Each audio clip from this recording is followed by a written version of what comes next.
Chapter 16. Do not judge. God wants to empty your heart of judgment.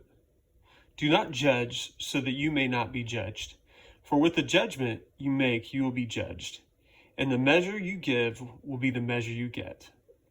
Why do you see the speck in your neighbor's eye, but do not notice the log in your own eye? Or how can you say to your neighbor, "Let me take the speck out of your eye," while the log is in your own eye? You hypocrite, first take the log out of your own eye, and then you will see clearly to take the speck out of your neighbor's eye. Matthew chapter 7, verses 1 through 5. Judgment is one of the major obstacles that prevents us from loving others as God commands us to. It is also an obstacle in our quest to love ourselves as God wants us to.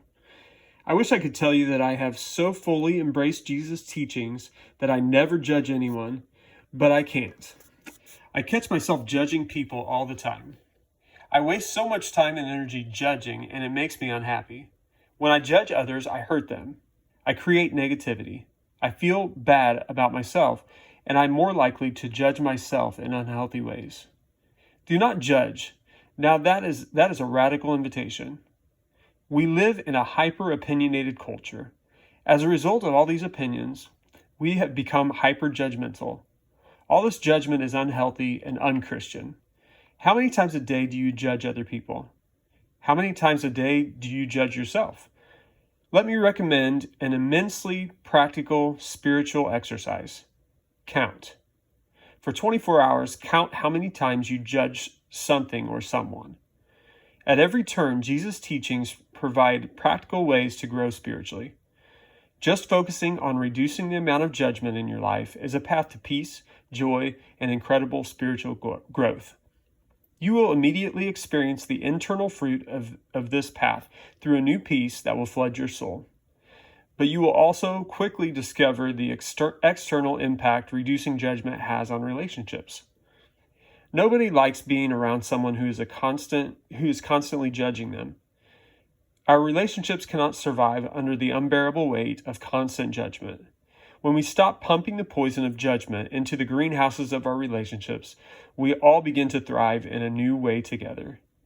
It is simply not our place to judge. To judge is a divine prerogative. A prerogative is an exclusive right or privilege. To judge is God's exclusive right. Throughout history, humanity has been pretending to be God in 1,000 different ways. And this always leads to problems. When we fill our hearts and minds with judgment, this is just one more arrogant and futile attempt to pretend that we are God. Even Jesus was not spared the arrogance of human judgment. His actions and motives were constantly being questioned. Why does he eat with tax collectors and sinners? Mark chapter 2, verse 16. One of our favorite ways to judge other people is by giving them labels. He's too conservative. She's a liberal. She is friends with those people. He lives on that street. They belong to that club. They are not really our type of people. His child is the one who he went to that school. It all seems very innocent, as if we're just conveying facts, but that is how insidious our judging has become. Jesus' teaching on judging is just one example of the practical and profound nature of his teachings. This one teaching could change your life. This one teaching could change the world. Did Jesus misspeak? I don't think so. He spoke with abundant clarity in a way that challenged people to their core 2,000 years ago, and in a way that continues to challenge people to their core 2,000 years later. We can put up barriers and make excuses. We can argue about exactly what he meant by this saying or that. But somewhere deep inside, I think most of us know that he is calling us to live differently. Not for his sake, but for ours.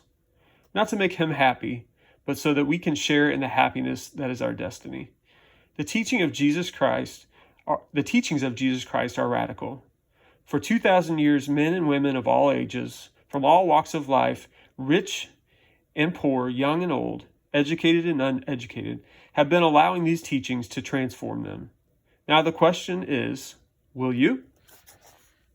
Point to ponder.